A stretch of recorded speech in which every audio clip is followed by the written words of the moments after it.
It is mind-boggling to me how frequently the problem isn't the approach, the problem isn't the team, the problem is there's some asshole saying what it should be and they're wrong. On this episode, we're talking frameworks and playbooks. This is Don't Say Content, created in partnership with Share Your Genius. There's a million marketing shows out there, but we're pretty sure no one else is getting as fired up about today's topic as we are. I'm Katie, your producer. And these are your hosts, Devin Bramhall. I rarely encounter anyone who's able to see through a marketing program long enough without it being completely disrupted multiple times to even prove anything. And Margaret Kelsey. Marketing is about changing human behavior, and people get very frustrated that you can't change humans, especially change human behavior at scale quickly. This episode, we're diving into the culture, brand, content, and community flywheel. We're also diving into how frameworks actually should be used, and also Devin and Margaret's perspective now that they have an outside view as consultants. Let's check in with Devin and Margaret. Okay. So I am really excited to talk about this today because in consulting and advising, there's been one thing that keeps coming up with pretty much everyone I talk to. And it drives me crazy. And that is the concept of frameworks or marketing templates. I think that prescriptive frameworks are not useful, but frameworks that are truly frameworks, they're guides, they like give you some Just enough guardrails. Yeah. It's not like a map from A to B. It's more like this is the town. And there are different ways to go through the town.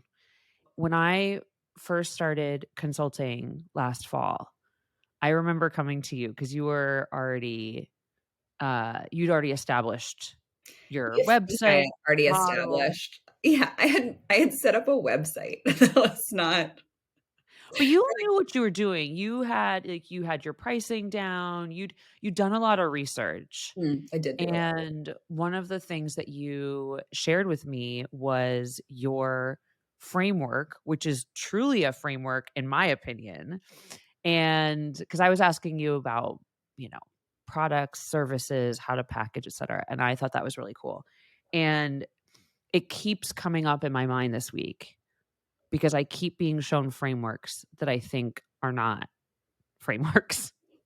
And you and Ashley are the only ones recently who've showed me true. So in the interest of stopping saying frameworks, I wanted you to tell everybody, give away your secrets.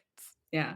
But first, back up and say how you got there, and then we'll go into it.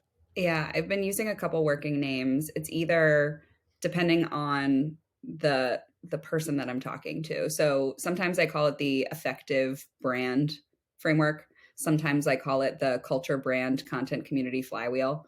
But essentially what it is I think it's at the appropriate altitude to help set up founders to think about brand, content, community in the right way, rather than thinking of them as either really tactical or really siloed or really service-based programs.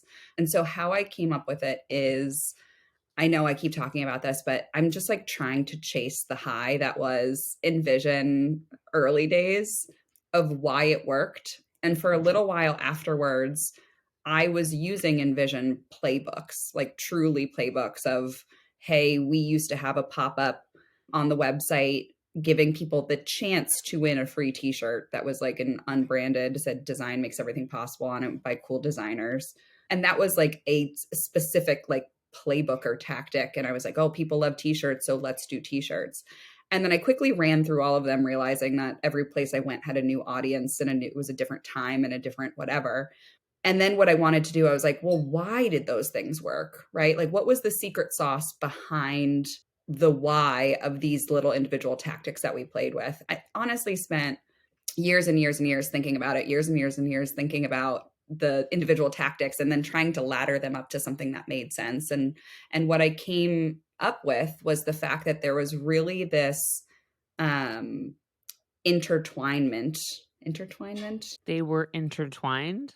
Yeah, I don't know. There was this really interesting collaboration between internal culture, external brand, content, and community. And the way that those things intersected, intertwined, whatever word you want to use there, that was really the magic of the why behind how we built a really huge community of folks that loved the brand, that felt engaged, both internally at the company, which was remote before remote was really cool, and externally with designers who really thought and felt some sort of emotional draw to business software, which I think is just the most fun thing in the entire world. So wait, I noticed there was one thing missing Oh, yeah. from what you named, and I'm curious why. You didn't mention the product, Mm. which I find very interesting, and I think any product person is probably cringing right now. I know Especially it's if a product-led you growth motion, and I didn't say product once. yeah, Yeah. on purpose, by like, what's your thought So there? for me, where I see this cog, there's like a bigger PLG cog, which I could like then map out like how to even run a successful PLG business. And this is the marketing piece of it or the up funnel piece of it, wherever you want to put this brand piece. To me, the most important thing was that this flywheel that brings in insights from the community then gets embedded into the culture of the organization so that this brand team, this marketing team can bring insights from the community inside the organization to the appropriate place, whether that's customer success, whether that's product, whether that's wherever it needs to go.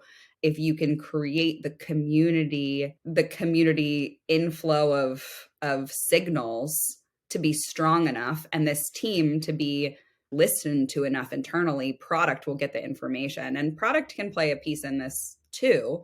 Where I see product and product led growth is that product solves one piece of these people's problems, but brand and marketing can solve so much more than what your product can solve. And that's where you start to create a really strong, powerful community of people that feel like you really get them. Because you don't just get the fact that they need to do that thing or like push that button or like get that piece of information at their job, but the brand and the community and the content can make them feel like you really understand them and you're Or really just show them that you do. yeah. It's not just a feeling, it's a fact. If you're gonna invest that much in the community and understanding their problem, it's not that it's not a feeling, it's a fact at that point because you've immersed yourself so much. Yeah. So wait, okay, I have so many questions, but let's back up because I have heard this framework before, but nobody else has. So A few let's people go have. through it I've first dabbled. and then I've yeah. dabbled. Okay, so when I talk about, and I'm actually going to pop it up so I can look through my own notes about it because I feel like every time I have a conversation, it helps me clarify additional pieces here. So the flywheel here, and I'll say it again, it's culture, brand, content, and community. So at a high level, how these things intersect with one another is that you build a strong internal culture that is truly in service of your end users, of the folks that are using your product, of your customer, whatever type of company you are. Your internal culture should be hyper obsessed with that persona, with that type of person, with the problems that they're thinking about, whatever it might be. And so the first thing here is obviously like you have to be a mature enough company to understand who that target market is. If you're pre-product market fit and you're still like shopping your product around to different types of users and you haven't figured out who actually could use your product yet, this is probably a little later stage for you. But internally, your culture has to be built on obsessing over who needs to use this product. That means also that your internal cultural values are aligned to the values that your end users or the users of your product also care about. And then that should be also your brand values, right? So your external representation brand of your internal culture should be fairly one-to-one so that it feels like that piece of the flywheel is really strong. So then when your brand externally is a one-to-one representation of your internal culture, you then want to start creating content that is fully aligned with and for your community. And you can build other things in your community that truly solve the problem that is maybe even bigger than the problem that your product solves. And you listen to that community and you create content for them and you test and see what resonates to the point where you have a lot of these data points of what is happening in the community. And then you feed those data points back internally in your culture to inform product decisions, customer success decisions, marketing decisions, go to market decisions. And that is a really powerful flywheel then to help kind of North Star culture a little bit better and then show that externally in brand. And this thing ends up picking up and gaining steam. And you can kind of build a little bit of a culty community. Is there a size of company in which this breaks? I'm thinking about a big Mm. company that I'm working with right now and the number of layers, the multiple types of marketing teams, and how things like style guides that are supposed to enable end up kind of arbitrarily restricting in certain ways, Yeah. how it's so difficult to stay aligned when there's tens of thousands of people. You know, when I think about that flywheel, it makes perfect sense to me at a company in which, like, you can still reach your hands out. Actually, I wanna use a different metaphor because don't I had this, like, rule Don't at touch Animals, coworkers. just don't touch your employee like, just don't touch each other at work. Just never do it. I mean, it was easy for us when we were remote, but, like, that was my thing. I was like, "Just don't touch your coworkers."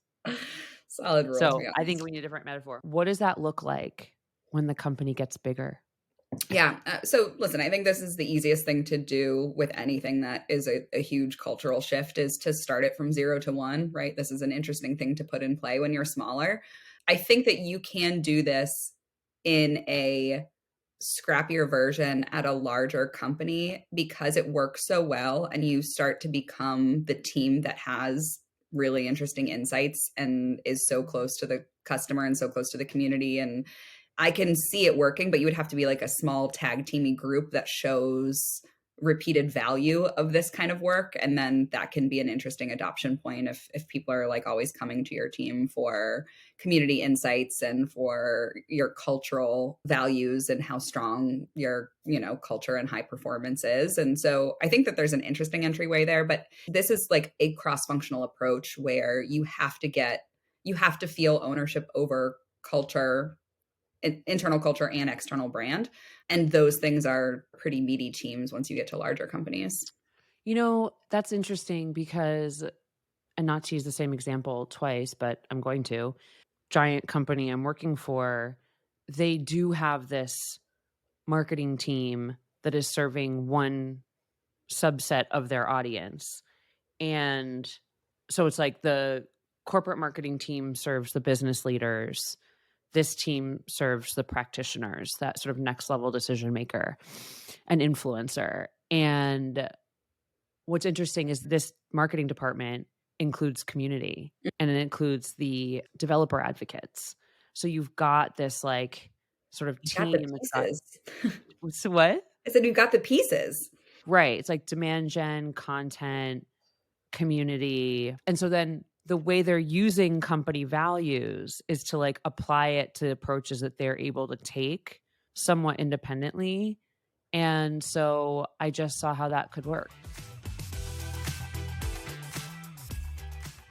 I'm going to drop I'm not trying to be negative, it has nothing to do with your framework, but I'm going to drop another bomb because I Yeah. can't believe I'm still seeing this happen. Yeah. And actually, I was reflecting on this morning when I was looking at LinkedIn and I was seeing When you were a up at few other 3 people a.m. talk.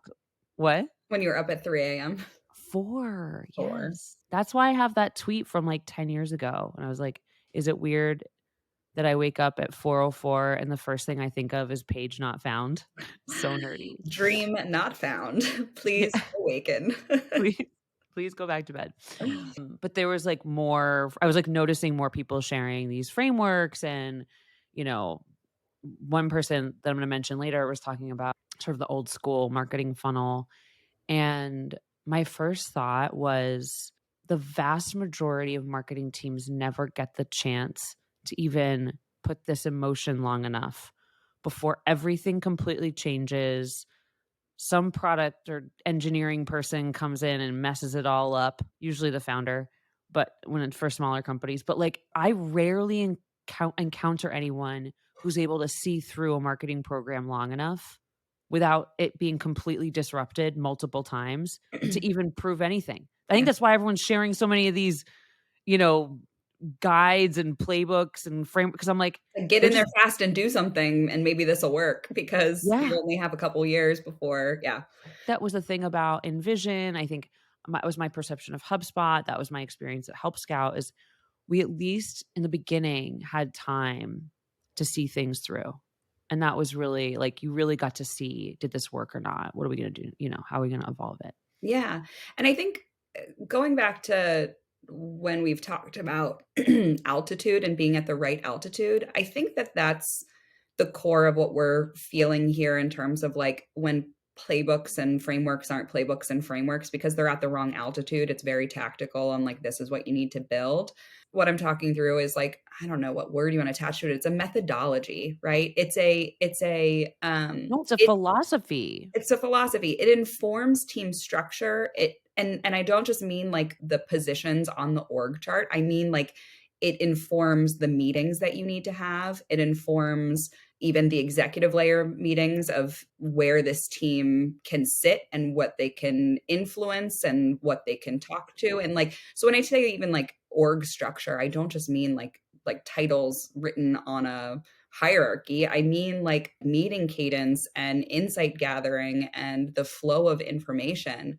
And that's more interesting to me. If you have a framework that helps me understand what meetings people should be in and not just what their title is, that to me is like really powerful. Yeah. What activities they should be doing, what kind of insights they should be gathering, where their brain space should be. Like those are frameworks that are actually useful because we'll need to experiment with the tactical implementation of it to make it right for the company and the time period that we live in and the changing, landscape of tools and channels and whatever.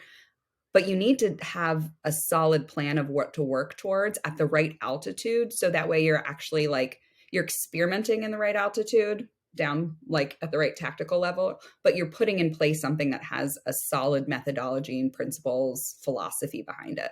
I remember I worked for this branding agency, my first job out of college, and they did consumer products. So they made the first in-home single cup Keurig.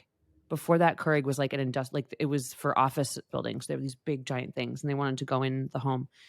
And so they did product design, engineering, package design, branding, all of that. And you could do some or all of it. And I remember what they understood is the cross-functional nature of doing something. From the very beginning, folks across the process were in meetings together. So it's not like industrial design went off and started making a product and packaging went over here and branding went over here and then talked to it was all done, not every piece of it, but they were in constant meetings together. Alignment. Yeah. Yeah. All of those things influence the brand experience. That's just like not been my experience for most of my career. To me, it was finding founders that really cared and let you do this work because they were also aligned to the fact that it's solving a problem and the people that we solve problems for are the most important thing. And so then it's easy to implement this. I always think about like when you're having a discussion or an argument, you need to scaffold it off of the last thing that you agree with from that person. And it's hard to start off with something above you need to care about the people that your company gets money from. Yeah. Like I can't actually go any higher there. So if we don't agree on that at an executive level, like I'm never going to be able to convince you of this because I actually don't even know what my argument is above that besides like making money is good. People give us money. We should care about those people. And here's a way to do that and also have incredible business value. So for me, I think that's where it stems from. It's not even about growth at all costs or like sustainable growth because those are just toggles I think that you can play around with here. I think that Yeah. you could do this and do growth at all costs with this framework still. That's fair. That's fair. I was actually lucky to work with several founders who really cared about the customer. I remember Jay Meadle at Shareaholic. he was a really good example of that. You could just see it. Like, it was really important to him Mm. that if our customers had a problem, like, he would go in and, like, fix problems himself, Yeah. do customer support. Like, it really mattered to him. And that still never helped any of them, like, get out of their own way either. It almost can make it like, I think it's just this, like, weird, I don't know why I'm feeling very, like, reflective of this today, Yeah. but it is mind-boggling to me how frequently the problem isn't the approach, the problem isn't the team, the problem is there's some asshole saying what it should be, and they're wrong, You mean the and they tactical messed it up a lot. implementation, like, it needs to be a video series, and that's what like, is that what you're saying? Is that somebody No, saying it just, needs like, to be what? they come in and meddle with the marketing team, Mm. and it just keeps happening. Like, I keep seeing new examples in different places, and I'm like, "Oh, it's not just early stage founders. It's not just, like, it's just all of, like, I don't understand what it is about marketing that makes people so emotional." I've seen, like, they just really wanna control it. It feels like this thing Yeah. that gets people get very controlling about across departments, even when they have no idea what they're talking about, and they're completely wrong. Yeah. I don't understand that. Like, the problem isn't the framework, the problem isn't the Yeah. execution, the problem is just There's not enough time, leave and marketing alone. Let them do their jobs. yeah. Yeah, I think it's, marketing is about changing human behavior, and people get very frustrated that you can't change humans, especially change human behavior at scale quickly. If my mic wasn't expensive, I would drop it on the floor right now. In one-to-one relationships, I feel that same way where I wanna have people change I wanna change behavior of folks around me. I've said this to my sister before where I'm like, "God, if I could just snap my fingers and everyone did what I wanted, my life would be great." That's why I went into marketing. But I think that's at the core of it is humans are irrational, right? Like there's books written on the fact that human beings aren't rational and that they take a long time to change opinions and facts, and all of that stuff takes a long time, and there's a unwillingness to give practitioners of marketing the bandwidth to do the things that we know as students of human psychology and behavior that we know need to happen in order to change hearts and minds. And so people think, oh, I can do it because you know, whatever reason why they think they can do it. Ego, I don't know. So I've been thinking a lot about what we were gonna talk about today, and so it just so happened that every post I read in the last 24 hours was, like, about this, basically, Once you see and it, you can't unsee it. exactly. One of them actually was a tweet from Emily Kramer from last fall. It was, like, from October, but I had apparently saved it somewhere, and I was, like, going through Getting bookmarks, and I deep. was like, "Oh, yeah, this is a nail because 'cause I'm a hammer." And the post is about something, like, it's bigger than just this topic. She presents the limitations of a sales-centric marketing strategy, and she said, "People think B2B marketing teams are just a service organization to sales. Marketing only exists to generate qualified leads this quarter. This sales-centric view of marketing is limiting your efficiency and revenue growth." And she talks about the funnel, which I still don't like the funnel, but, and how they support sales and customer success.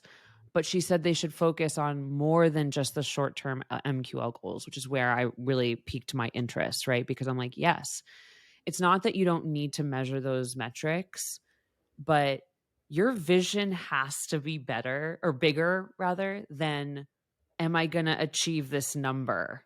Yeah. It made me think of the brand, culture, community, right? That's most of the flywheel that you're discussing. And it's really just a built in bigger vision where the product is one part of the problem. The bottom of funnel, if we have to keep talking about the goddamn fucking funnel. Is your biggest concern with the funnel because it's like nobody actually buys in a linear, predictable fashion? Or nobody like behaves in a linear, predictable fashion? That's my beef with the journey. Have you Okay. seen those like insane if you Google journey map, it's the only one that shows up. It's like these arrows going horizontally and this weird like swirly line going on top of it. I'm like, I need you to know that this is stupid. It means nothing. And so I'm giving a talk in a month and I talk about this where I show that image and then I'm like, this is what a customer journey should look like. And I show one of the New York train map. I'm Yeah. like, this shit's cray. But that's what it should be, and Yeah. that's kind of like you're talking about a flywheel because you're looking at it from out here, trying to show again, a framework isn't a specific plan. Yeah. It's just the boundary. And so you see that cycle, but the way that cycle plays out is through many multiple messy journeys, Yeah. some of which just kind of like One they thing. just Yeah. fade away until the person comes back 6 months later and is like, this is what happened to animals. People are like, I've been reading your blog for years, months, whatever. I've been dying to work with you and now I'm ready. Yeah. You know? So it's like I've been watching this. There's one that pops up on my Instagram feed about the planets and looking at what we were taught as like the solar system of the planets circling each other, but what's Mhm. actually happening, and it shows it in its like three dimensionality of our solar system flying through space and the planets kind of like trailing. And it's a really cool juxtaposition of it's not even this. We're looking at it on a two-dimensional page, but what it actually is there's this like other dimension that we're hurtling through space and these planets are rotating around each other. It's literal chaos and it's fine. Yeah. It's absolutely fine. You don't need to represent it Back in in the a olden perfect way. days, before you and I were even alive marketing, you used to measure market saturation in an area, Mhm. put a freaking billboard up or an ad campaign, measure market saturation after. Yep. And that was That fine. wasn't before we were born, was it? I mean, they might still do it. I don't know. I don't even know what I'm saying, but you know what I mean. Yeah. Commercials and stuff before you could track everything. This was Yeah. like always my beef. I was like, it's great that you can measure more stuff because it does lead to potentially better creative output, better strategic output, etc. But applied in a reductive, boring way, as if you're trying to solve for X, it just leads to everyone doing the exact same thing and wondering why, there's such a thing as diminishing returns or things go flat or whatever. I'm like, because you forgot Yeah. that we're people. It's Yeah. crazy. Okay, moving on. I could rant about that forever. So the second, this is more recent, Carrie Teal's, oh my gosh, what if I said her last name wrong? I'm sorry, but you said something I thought was really interesting.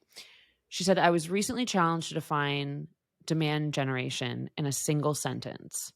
I found this really challenging because I think the old school definition needs an overhaul. The old way, Gartner, is a marketing strategy focused on building reliable brand awareness and interest, resulting in high quality leads.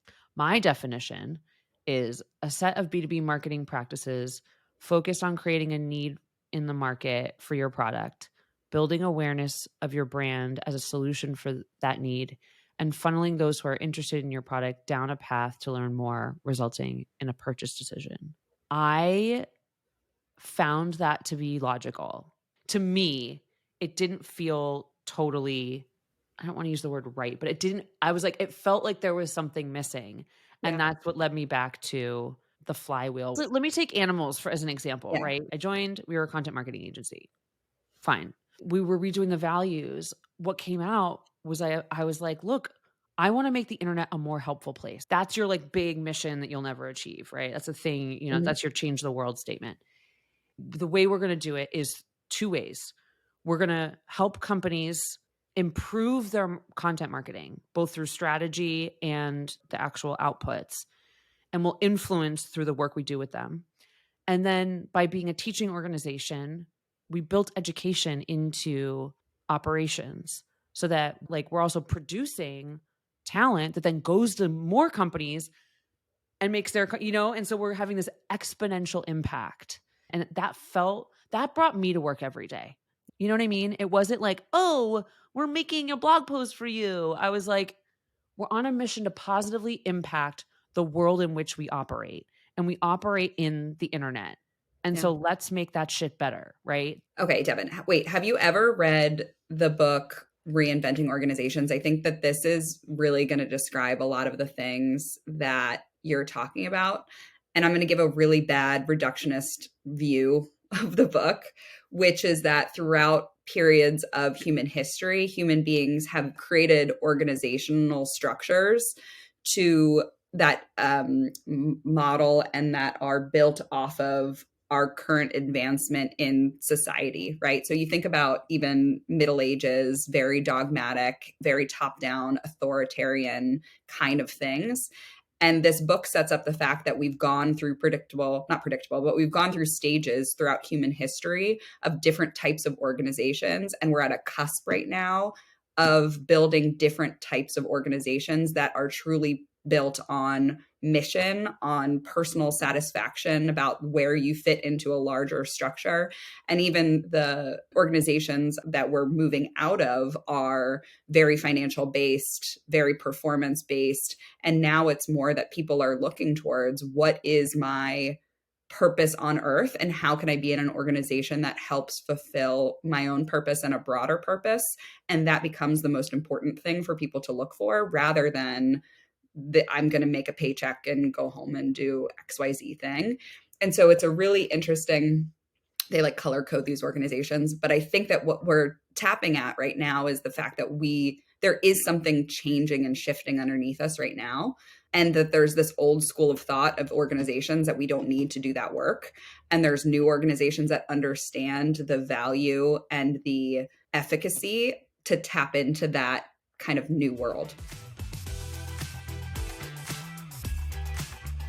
Okay, so I have another headline, but before I get into that, I just remembered that do you know what ASMR is? Yeah.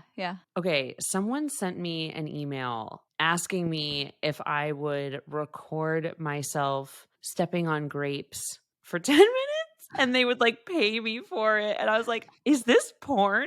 Wait. Did they want a video of your feet stepping on the grapes or? Yes. Hi, Devin. I was wondering if you would have any interest in doing an ASMR video. This sounds odd, but you would just have to film yourself crushing a large pile of grapes with your bare feet for 10 minutes. This is not ASMR that they're looking for. This is feet stuff. Right.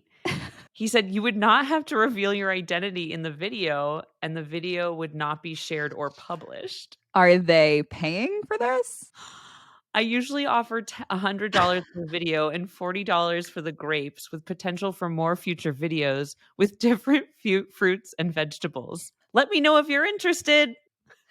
Wait, do you know who sent this to you, or is this really just like a random email? I've never heard of this person before. And it came in through your email, your LinkedIn. Where did it come in from? And it came from an email that, you know how some things look like junk? It's just a guy's name. And it's at proton.me. And I was like, obviously I'm not going to respond. Like, it is junk, but like, it came across very much like a regular email. Like someone was emailing me and saying, hey, Devin, so I was wondering if you could babysit today. I need help. I would pay you $100 plus $40 to get dinner for you and my child. Yeah. Are you interested? Signed, my name. It's like that's not how even casual it's not. it was. This is the best part. It's not like it's a scam. Like it comes across as not a scam. It comes across as just like a very strange. Did it happen after the podcast launch? Yes. Yes. And you want to know something else? Always.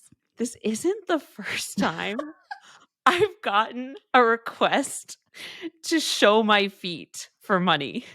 This actually happens to me like kind of regularly.